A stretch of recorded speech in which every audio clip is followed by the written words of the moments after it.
Telangana assembly సమావేశాలు చాలా హాట్గానే నడుస్తున్నాయి కూడా. ప్రధానంగా ఆంధ్రాకు సంబంధించి, ఆంధ్ర తెలంగాణ మధ్య నీటి వాటాలకు సంబంధించి, నీటి ప్రాజెక్టులకు సంబంధించి ఆంధ్ర మీద ఏమన్నా కుట్ర చేస్తున్నారా అనేది అయితే చాలా అతిపెద్ద అనుమానం అయితే కలుగుతోంది. రేవంత్ రెడ్డి మాటలు చూసినా, లేదంటే పత్రికల్లో వండి వారుస్తున్న కథనాలు చూస్తున్నా. అయితే తాజాగా అయితే ఒక తీర్మానం అయితే చేశారు అసెంబ్లీలో. అది తీర్మానం చేసి కేంద్రానికి అయితే పంపించారు. మరి దాని మీద కేంద్రం ఎలా స్పందిస్తుంది? గోదావరి జలాలు వాడుకునే విషయంలో ఒకవేళ కేంద్రం ఒప్పుకోకపోయినా, చంద్రబాబు నాయుడు గారు ఒప్పుకోకపోయినా, ఎవరు ఒప్పుకోకపోయినా జోరాల నుంచి అయితే నీటిని తరలిస్తాము అంటూ ఒక గట్టి వార్నింగ్ ఇచ్చారు తెలంగాణ సీఎం రేవంత్ రెడ్డి. అసలు ఏం జరుగుతోంది, ఏం జరగబోతోంది, ఈ అంశం మీద చర్చించే ప్రయత్నం చేద్దాం. సార్, ఇక్కడ రెండు అంశాలు సార్ ఇవాళ ప్రధానంగా. ఒకటేంటంటే ఈ నీటి ప్రాజెక్టులకు సంబంధించి ఓకే, కేంద్రం అనుమతిస్తుందా లేదా, అక్కడ కట్టుకుంటారా, మనకు వచ్చే నీళ్ళు అక్కడ ఆంధ్రాకి వచ్చే నీళ్ళు అక్కడ వాళ్ళు ఆపేస్తారా అనేది ఒకటి. రెండోది, కుట్ర ఏమన్నా జరుగుతోందా, దానికి చంద్రబాబు నాయుడు గారు కూడా ఆంధ్రప్రదేశ్ ముఖ్యమంత్రిగా ఉండి వంత పాడుతున్నారా, దాన్ని పక్కన పెట్టి ఒకప్పుడు జగన్మోహన్ రెడ్డి, కేసీఆర్ కలిపి తెలంగాణకి అన్యాయం చేశారు, ద్రోహం చేశారు అనే ప్రజల్లోకి వెళ్ళేలాగా రేవంత్ మాట్లాడుతున్నారా? ఎలా చూడాలి నిన్న తెలంగాణలో జరిగే అసెంబ్లీలో జరిగిన ఎపిసోడ్? అక్కడ యాక్షన్ ఉన్నప్పుడు ఇక్కడ రియాక్షన్ డిఫరెంట్గా ఉండాలి. ఇక్కడ భలే వింతగా ఉంటుంది చూడండి మీరు. ఇప్పుడు రేవంత్ చెప్పిన లెక్క ఏంటి? కేసీఆర్ నిశ్శబ్దంగా జగన్కి సహకరించేశాడు, జగన్ నిశ్శబ్దంగా రాయలసీమ ఎత్తిపోతల ద్వారా నీళ్లు తీసేసుకున్నాడు, రోజుకు 3 TMCల నీళ్లు తీసుకున్నాడు. కానీ మన ఆంధ్రాలో ఏమని మాట్లాడారు మన నాయకులు? జగన్మోహన్ రెడ్డి తెలంగాణతో కేసీఆర్కి తాకట్టు పెట్టేసి రాష్ట్రాన్ని నీళ్లు మనకు రాకుండా చేశాడని మాట్లాడారు. ఏది నమ్మాలి? మీడియా అమ్ముడుపోయింది, మీడియాలో నిజాయితీ లోపించింది. తెలుగు రాష్ట్రాల్లో ఎటు కావాలంటే 2 రాష్ట్రాల్లో ఒకే పత్రిక 2 రకాలుగా రాస్తుంది. ఇవాళ చూడండి, నిన్న అతను ఏం మాట్లాడాడు? నేను చంద్రబాబుతో మాట్లాడాను, ఇది చెప్పకూడదు కానీ చెప్తున్నాను, పర్సనల్గా మాట్లాడాను నేను, మన ఇద్దరి మధ్యన లావాదేవీలు ఉండాలంటే మీరు అది ఆపేయాలన్నా ఆయన ఆపేశాడని చెప్పాడు. రాయలసీమ ఎత్తిపోతల పథకం మనకి ఇక్కడేమని చెప్పారు చంద్రబాబు గారు? ఎలాంటి అనుమతులు లేకుండా, NGT అనుమతి లేకుండా కడతంటే పెద్దిరెడ్డి మనుషులకు కాంట్రాక్ట్ ఇచ్చుకుంటే జగన్మోహన్ రెడ్డి దోచిపెడుతుంటే ఆపామని చెప్పారు. అంతే కదా రాయలసీమ ఎత్తిపోతల పథకం. ఏది నమ్మాలి ఇప్పుడు? చెప్పినోడు కేసీఆర్ అయ్యి ఉంటే కావాలని చెప్పాడు చంద్రబాబు మీద అబాండం అని చెప్పాలి. చెప్పినోడు రేవంత్ రెడ్డి, తెలుగుదేశం జెండాలతో గెలిచినోడు, తెలుగుదేశం జెండాలు కాంగ్రెస్ కార్యాలయంలోకి వెళ్ళడానికి కారణమైనటువంటి ఆయన వాళ్ళ గురువు గురించి తప్పు చెప్తాడా? తన గొప్ప కోసం తన గురువుని ఎట్లాగా వాడుకున్నాడో చెప్పాడు. అంతే కదా. ఇక్కడ అసలు పాయింట్ ఏంటి? ద్రోహం ఎవరు చేశారు రాష్ట్రానికి, ఆంధ్రాకి? సాక్షి రాసినట్టు ఈనాడు జ్యోతి ఎందుకు రాయలేదండి? ఒక శాసనసభ సాక్షిగా కొంచాటుగా చెప్పాలి. అంటే ఆంధ్రాకి సంబంధం లేకపోతే రాయలసీమకి నీళ్లు ఆపితే ఆంధ్రాకి సంబంధం కాకపోతే తెలంగాణ తమిళనాడుకి సంబంధం అవుతుందా, ఒరిస్సాకి సంబంధం? కానీ ఇదే అంశాన్ని తెలంగాణ పత్రికల్లో రాశారు సార్, ఈనాడు, ఆంధ్రప్రదేశ్ 2. నేను ఒకసారి అవి డిస్ప్లే కూడా చేపిస్తున్నాను, ఒకసారి మీరు కూడా చూడొచ్చు. ఒకసారి ఈనాడులో ఏం రాశారంటే సార్, వాళ్ళు చచ్చినా బతికినా తెలంగాణ కోసమే, రాష్ట్రానికి నష్టం కలిగించే చిన్న తప్పు కూడా చేయను, జగన్, చంద్రబాబు, మోడీ ఎవరు అడ్డుపడతారో నేను చూస్తా. ఏంటి, మలి విడతగా 45 TMCలకు అనుమతి ఇవ్వాలి, పాలమూరు రంగారెడ్డికి మొదటి విడతగా 45 TMCలు అనుమతి ఇవ్వాలి, ఇవ్వకపోతే. ఇది ఈనాడు రాసింది సార్. ఇదే ఆంధ్రజ్యోతి తెలంగాణ పత్రికల్లో ఏం రాశారు అంటే, శ్రీశైలం నుంచి నీళ్ళకి అనుమతి ఇవ్వకుంటే జోరాల నుంచి తెచ్చుకుంటాం. ఇక్కడ కూడా ఈ పదం అయితే కామన్గా రాశారు. మోడీ, బాబు, జగన్ ఎవరు అడ్డొస్తారో చూస్తాం, రాష్ట్రాన్ని నష్టం కలిగించే చిన్న పని కూడా చేయను. అంటే ఇక్కడ తెలంగాణ ప్రజలకి, ఆంధ్ర ప్రజలకి ఇది చూస్తూ ఉంటే ఏదో మా నీళ్ళు వాళ్ళు దోచుకెళ్ళిపోతున్నారు, నేను మాత్రం అడ్డుకుంటాను, మీకోసం ఏదైనా చేస్తాను అన్నట్టుగా అక్కడ ఆంధ్రజ్యోతి, ఈనాడు పత్రికల్లో మెయిన్ పేజీలో వచ్చిన వార్తలు. మీరు అన్నట్టు ఇక్కడ ఆంధ్ర పత్రికల్లో, ఆంధ్రప్రదేశ్లో జ్యోతిలో కానీ ఈనాడులో కానీ ఒక్క చిన్న అక్షరం కూడా రాలా. మీరు అదే కాదు, అసలు వార్తలు అయిపోయేశారు అక్కడ కూడా. చంద్రబాబుతో నేను పర్సనల్గా మాట్లాడి నీళ్లు ఆపాను అన్నది, రాయలసీమ ప్రాజెక్ట్ని ఆపాను. అది అసలు లేదు, అది అసలు తెలంగాణ పత్రికల్లో లేదు. నేను ఈ పేపర్ చూశాను ఈరోజు. ప్రజల్ని ఎందుకు మోసం చేస్తున్నారు వీళ్ళు? అంటే పత్రికలు అమ్ముడుపోయినాయా లేకపోతే జనాలని వెదవలనుకుంటున్నారా వీళ్ళు? ఇవాళ వైసీపీ సొంత పత్రిక సాక్షి అనేది, ఎందుకంటే రాజశేఖర రెడ్డి బొమ్మతో ఉంటారు, అంతే. అది కూడా అంతే, లేకపోతే ఈ కరెక్టే. నిజం బయటికి కాదన్నా. తెలిసేది కాదుగా, సోషల్ తెలీదు, మీడియానే ఇక్కడ లేకపోతే ప్రజలకు తెలీదు. సమాధి అయిపోయేదిగా నిజం. అదే కదా. పదే పదే దగాకి గురయ్యే రాష్ట్రం ఏదన్నా ఉందంటే ఆంధ్రానే. మన దరిద్రం ఏంటంటే మనం దగా చేసే వాళ్ళనే హీరోలుగా చూస్తాం. మన కర్మ. ఉమ్.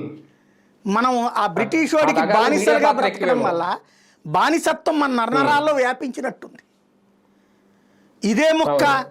తెలంగాణలో జరుగుంటే కర్ర కత్తి పుచ్చుకుని రోడ్డు మీదకి లేచి వచ్చేవాడు ఒక్కొక్కడు. మన కర్మ అవును. ఏంటంటే కనీసం పౌరుషం కూడా రావట్లేదు, వార్తలే లేవు. ఉమ్. ఈనాడు, జ్యోతి ఇట్లాంటి వాళ్ళు తెలంగాణ ఉద్యమం సందర్భంలో కొంచెం తేడాలు రాస్తే కార్యాలయాల మీద దాడి చేసి వాళ్ళని దారికి తెచ్చారు అక్కడ. ఇవాళ కూడా పోసుకుంటారు అక్కడ తెలంగాణ ప్రజలంటే, ఎందుకంటే హెడ్ క్వార్టర్లు అక్కడే ఉన్నాయి కాబట్టి. మన దగ్గర పచ్చి అబద్ధాలు అసూగా రాస్తున్నా మాట్లాడడానికి వీల్లేదు. దొంగ కేసులు ఎదురు పెడతారు, అవును. తప్పుడు వార్తలు తప్పుడు ప్రచారాలు చేస్తారు. నాకు వెరీ సింపుల్ అండి. పెద్దిరెడ్డి మనుషులకు కాంట్రాక్ట్లు ఇచ్చుకుని చేయించుకుంటున్నారనే కదా రాయలసీమ ఎత్తిపోతల పథకం ఆపేసామని చెప్పింది, ఎన్జిటి పర్మిషన్ లేదని. అసలు ఆ లెక్కనైతే పోతిరెడ్డిపాడుకి పర్మిషన్ ఎక్కడుంది? పర్మిషన్ లేకుండా పోతిరెడ్డిపాడు కడుతున్నాడు, రాజశేఖర రెడ్డి ఆంధ్రాకి అన్యాయం చేస్తున్నాడని ప్రకాశం బ్యారేజ్ మీద ఉద్యమం చేసినాడు చంద్రబాబు నాయుడు ఒకప్పుడు.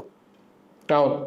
అదే పోతిరెడ్డిపాడు లేకపోతే ఇవాళ తినడానికి తిండి కాదు కదా, బతకడానికి దిక్కు కూడా ఉండేది కదా రాయలసీమకి, తాగడానికి చొక్క నీళ్ళు కూడా దొరికేవి కదా.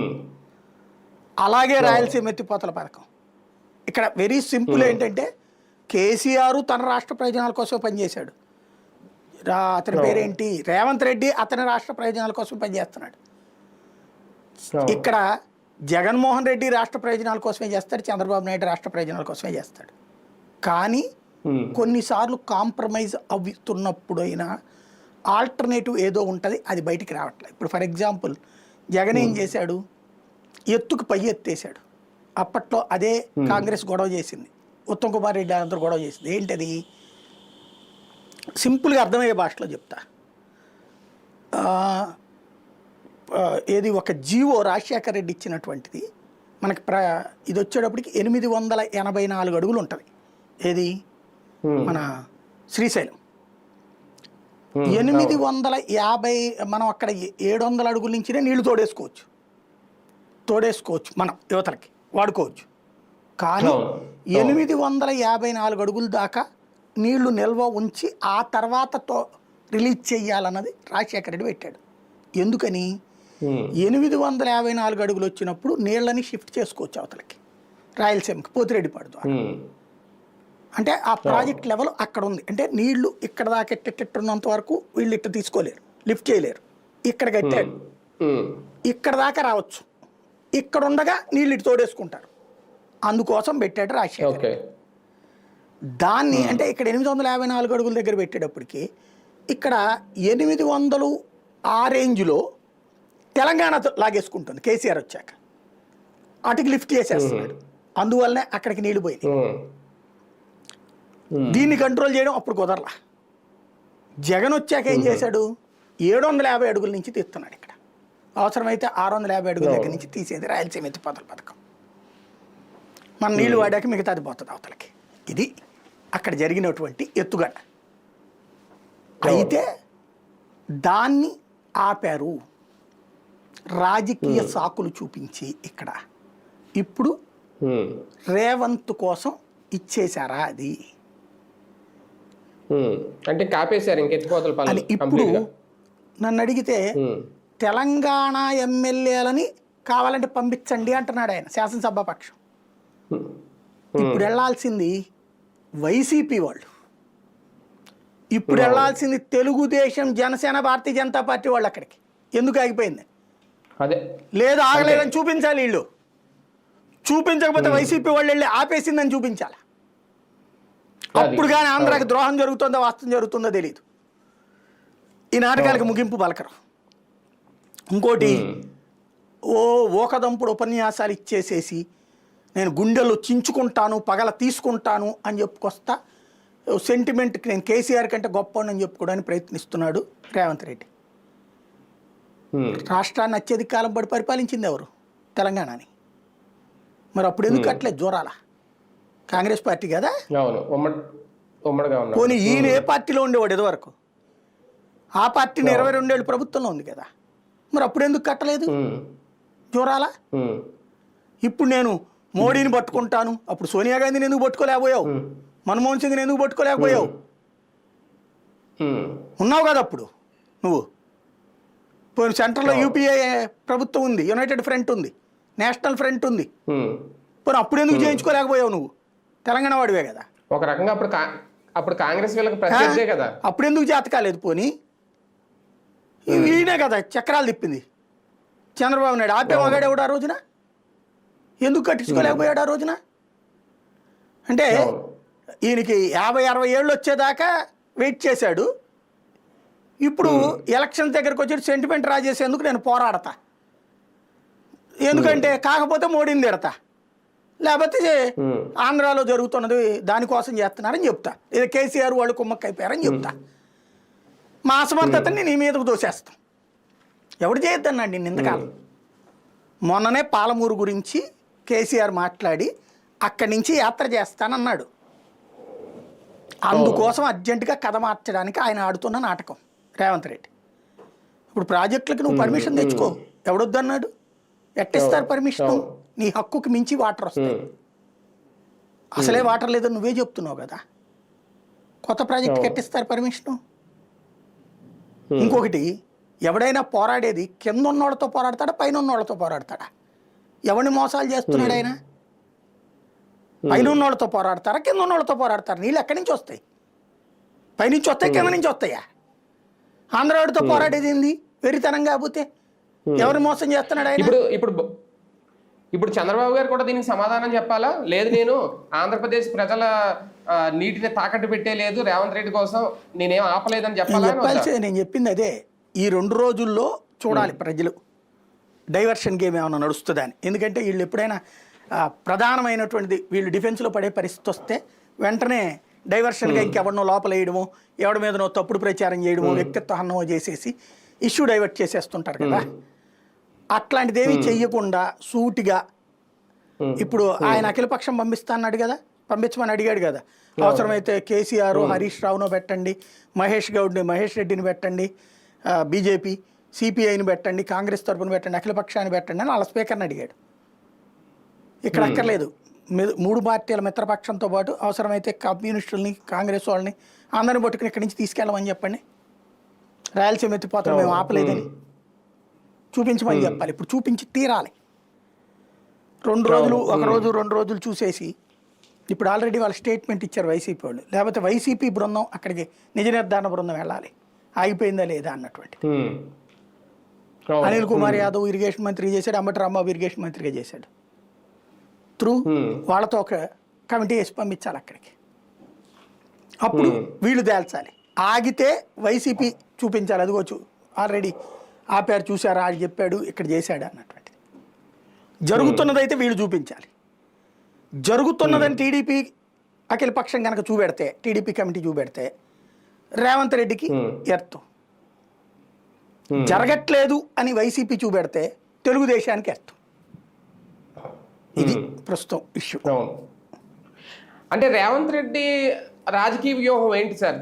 తెలంగాణ నీళ్లు ఆంధ్ర దోచేసుకుంటుంది, దానికోసం ఇప్పుడు మేము కేంద్రానికి ఒక తీర్మానం చేసి పంపించాం. కేంద్రం కనుక అనుమతులు ఇవ్వకపోతే అక్కడ బీజేపీని దోషిగా చూపించి ఇటు ఆంధ్రప్రదేశ్ ప్రజలను కూడా దోషిగా చూపించాలనే ఒక రాజకీయ వ్యూహం ఏమన్నా ఆయన? అసమర్థుడి ఆకలి కేకలని ఓ టైటిల్ పెట్టచ్చు అనమాట. నేను చెప్పిన పదం ఇందాకనే, నువ్వు సుదీర్ఘకాలం పాటు పరిపాలింది కాంగ్రెసే కదా, ఎందుకు చేయలేదు అప్పుడు అంటున్నా. రాజశేఖర రెడ్డి వచ్చేదాకా డిజైనే లేదు కదా జోరాల ప్రాజెక్టుకి. వచ్చిన తర్వాత రాజశేఖర రెడ్డి కంప్లీట్ చేయలేదు. తర్వాత వచ్చినటువంటి రోసయ్య కిరణ్ కుమార్ రెడ్డి ఏమయ్యారు? ఆ తర్వాత వచ్చినటువంటి సరే కేసీఆర్ తీసేద్దాం, వీళ్ళు వచ్చి 2 ఏళ్ళు అయిపోయింది కదా, ఎందుకని ఇప్పటిదాకా లేదు? ఇప్పుడు కేసీఆర్ మాట్లాడాక ఎందుకు మాట్లాడుతున్నావు నువ్వు ఇన్నాళ్ళ తర్వాత? ఇప్పుడు నువ్వు డిజైన్ చేయడం ఏంది? నీ పార్టీ ఎప్పుడో డిజైన్ చేసింది కదా, ఎందుకు పూర్తి చేయలేదు? అప్పుడు సమాధానం ఎవరు చెప్పాలా? నెంబర్ 1. నెంబర్ 2, రెండోది వచ్చేటప్పటికి ఆయన సాధారణ ప్రజలకి భాష అర్థం కాదు కాబట్టి అనుకుంటున్నాడు తెలంగాణకి నీళ్లు లేకుండా కేసీఆర్ ఏదో నాశనం చేస్తే చేశాడని. Simple logic. రాష్ట్ర విభజనకు ముందు ఏమన్నారండి? ఆంధ్ర నీళ్లు దోచుకుంటోంది కాబట్టి అన్నారు కదా. మరి రాష్ట్ర విభజన జరిగాక తెలంగాణకి హయ్యెస్ట్ సాగు ఎట్లా వచ్చింది? నీళ్ళు లేవు కదా, కేసీఆర్ ఏం చేయలేదు కదా, తెలంగాణ నీళ్ళని ఆంధ్రాకి దోచిపెట్టాడు కదా. మరి భారతదేశంలో అత్యధిక పంట సాగు తెలంగాణకి ఎట్లా వచ్చింది? సన్నబియ్యం సాగు తెలంగాణకి ఎట్లా ఎక్స్ట్రా వచ్చింది? నెంబర్ 1 ఎట్లా వచ్చింది? అట్లాగే రైతు బంధు లాంటి పథకంతో అంతమంది పంటలు ఎట్ట వేయగలిగారు అక్కడ?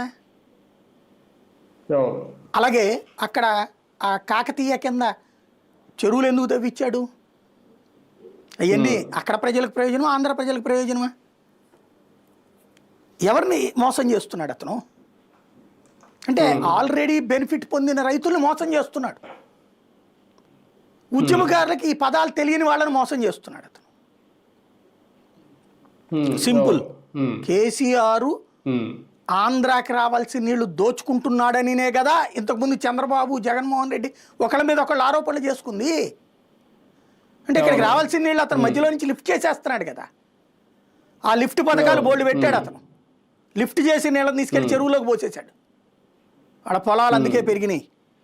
ఒక్కసారి 2014లో ఉమ్మడి జిల్లాలు లెక్కేద్దాం. 23 జిల్లాలు ఉన్నాయి కదా, ఆంధ్ర 13, అక్కడ 10. 2000 సంవత్సరం నుంచి తీయండి, 2004 నుంచి, లేదా 96 నుంచి తీయండి. చంద్రబాబు గారి అధికారంలో 95 నుంచి. 95 నుంచి 2025 వరకు ఏ జిల్లాకి ఎంతెంత పంటలు వచ్చేవి? తెలంగాణలో ఎంత, ఆంధ్రాలో ఎంత, ఏ జిల్లాకి, జిల్లాల వారీగా టోటల్గా. అప్పుడు ఎన్ని ఎకరాలు సాగవుతుంది, ఇప్పుడు ఎన్ని ఎకరాలు సాగవుతుంది, అప్పుడే పంట సాగవుతుంది, ఇప్పుడే పంట సాగవుతుంది. అగ్రికల్చర్ శాఖ నివేదికలు ఉంటాయి, తీయండి బయటికి, తీయండి. ఇంకేం అక్కర్లా. ఈ యదవ నాటకాలు, ఈ మోసాలన్నీ అక్కర్లా ప్రజల్ని. 95, 96, 97, 98 ఇట్లా 2025 వరకు 20 సంవత్సరాలు, 30 సంవత్సరాలు టీ నివేదిక. కేసీఆర్ మోసం చేశాడా, నువ్వు మోసం చేస్తున్నావు తెలిసిపోతుంది. బుద్ధి బుర్ర ఉంటే ఆ బీఆర్ఎస్ వాళ్ళని తీయమనండి, నివేదికలు ఉంటాయి కదా అక్కడ. ఆంధ్రాలో తీయమనండి, మన దగ్గర వైసీపీ వాళ్ళకి బుద్ధి బుర్ర ఉంటే. లేకపోతే టీడీపీ వాళ్ళని తీసి చూపించమనండి, ఇక్కడ ఆంధ్రాలో ఏ ఏ జిల్లాకి ఎంతెంత పంటలు 95 టైంలో ఉన్నాయి, ఇప్పుడు ఎంత ఉన్నాయి అన్నటువంటిది. తగ్గినాయా పెరిగినాయా తెలుసుద్ది. ప్రజల్ని డేటా లేని మోసం చేస్తున్నారు ఇద్దరు కూడా. నోటి మాటలతో మోసం చేస్తున్నారు. ఆయన ఓ మొక్క చెప్పాడు కానీ రేవంత్, ఏంటది, మన ఇద్దరికి సభ్యత సాగాలంటే గనక మాకు నీళ్లు వదిలేయమన్నాను, రాయలసీమ ఆపేయమన్నాను. అవును. ఏం కుదిరింది వీళ్ళిద్దరికి మధ్య ఒప్పందం? పర్సనల్గా ఏమన్నా డబ్బులు పంచుకున్నారా? అది చెప్పాలి మరి. లేదా అది చెప్పాలి. రాష్ట్రానికి ఏమైనా ప్రయోజనం చేకూర్చాడా? తెలంగాణ నుంచి ఆంధ్రాకి విభజిత రాష్ట్రానికి 2,50,50,000 కోట్ల రూపాయల ఆదాయం రావాలి. మన ఆస్తులు అక్కడ ఉన్నాయి. ఉమ్మడిగా 52% షేర్ మనకు రావాలి. చాలా వాటిట్లో 56% రావాలి. కొన్ని చోట్ల ఆ భూములు మనం అమ్మేసుకుని డబ్బులు తెచ్చుకోవాలి. నాడు బాబు, నేడు జగను. 10 ఏళ్ల పాటు మనకు హక్కు ఉంది కాబట్టి ఓకే అయిపోయింది. 10 ఏళ్ల హక్కు తర్వాత వచ్చింది టీడీపీ గవర్నమెంట్. ఎందుకని అవి అమ్మట్లేదు? ఎందుకని వేలాలేసా డబ్బులు తీసుకోవట్లేదు మనం? అలాగే మన పేరుతో జాయింట్ డిపాజిట్లు ఉన్నాయి, లైక్ ఇంటర్మీడియట్ బోర్డు, లైక్ దాన్ని ఏమంటారు, తెలుగు అకాడమీ, ఆర్టీసీ, ఇట్లాంటివి. మన డబ్బులు మనం ఎందుకు తీసుకోవట్లేదు? మన ఆస్తులు మనం ఎందుకు తీసుకోవట్లేదు? యూనివర్సిటీలో మన వాటా ఉంది. అట్లాగే అక్కడ కొన్ని భవనాలు మనకి రాసిచ్చారు ఆ రోజున. అవి అమ్ముకునైనా తీసుకోవచ్చు, లేదా మనం అద్దెకన్నా తిప్పుకోవచ్చు.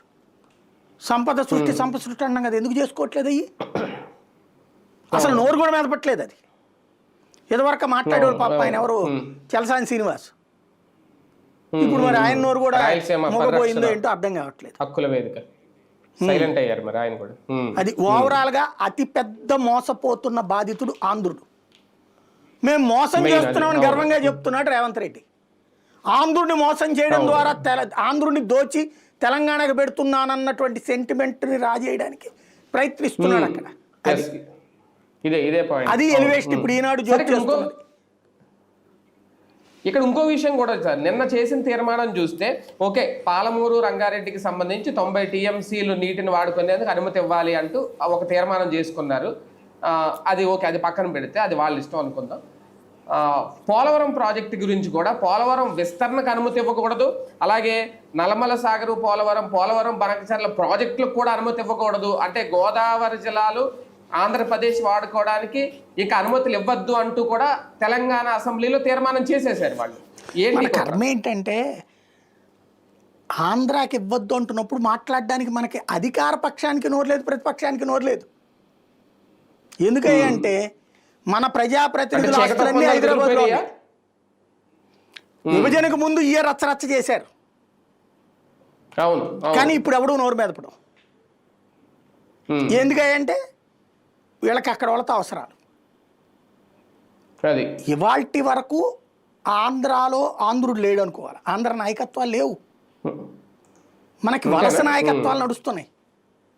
చంద్రబాబు ఆస్తులన్నీ అక్కడే ఉంటాయి, జగన్మోహన్ రెడ్డి ఆస్తులన్నీ అక్కడే ఉంటాయి, పవన్ కళ్యాణ్ ఆస్తులన్నీ అక్కడే ఉంటాయి. ఇక్కడ ఒకటి స్పేర్ సిలిండర్ పెట్టుకున్నారు, గెస్ట్ హౌస్లు ఇక్కడ వీళ్ళవి. అలాగే వీళ్ళ ముగ్గురు వ్యాపారాలన్నీ అక్కడే ఉంటాయి, హెడ్ క్వార్టర్లు అక్కడే ఉంటాయి. ఇక్కడ కనీసం పన్ను కూడా అక్కడ కడతారు పాలకులు. ఇక్కడ వీళ్ళు ప్రతిపక్ష అధికార పక్షం. ఇక్కడ మన ఎమ్మెల్యేలో 300 మందికి అక్కడే ఉన్నాయి, మన ఎంపీలో 300 మందికి అక్కడే ఉన్నాయి.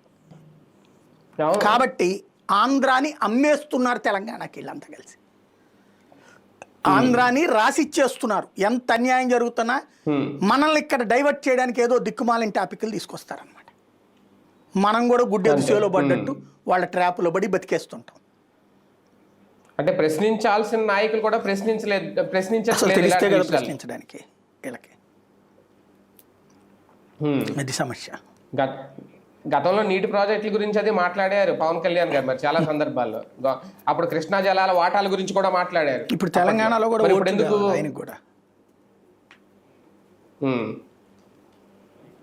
రైట్ చూద్దాం. మొత్తానికి 2 రాష్ట్రాల ముఖ్యమంత్రులు కలిసి ఏమైనా చీకటి ఒప్పందం కుదుర్చుకున్నారా, లేదంటే ఆంధ్రప్రదేశ్ నీటి జలాల్ని తాకట్టు పెట్టేస్తున్నారా? ఫైనల్గా ఇప్పుడు కేంద్రం మీదకు దోసేస్తారా, లేదంటే ఆంధ్రప్రదేశ్లో ఉన్న పార్టీలు, ప్రతిపక్షంలో ఉన్న అధికార పక్షంలో ఉన్న వీళ్ళందరూ రాజకీయ నాయకులు ప్రశ్నిస్తారా, లేదంటే ఇలా చూస్తూ వదిలేస్తారా? ఏం జరగబోతుంది?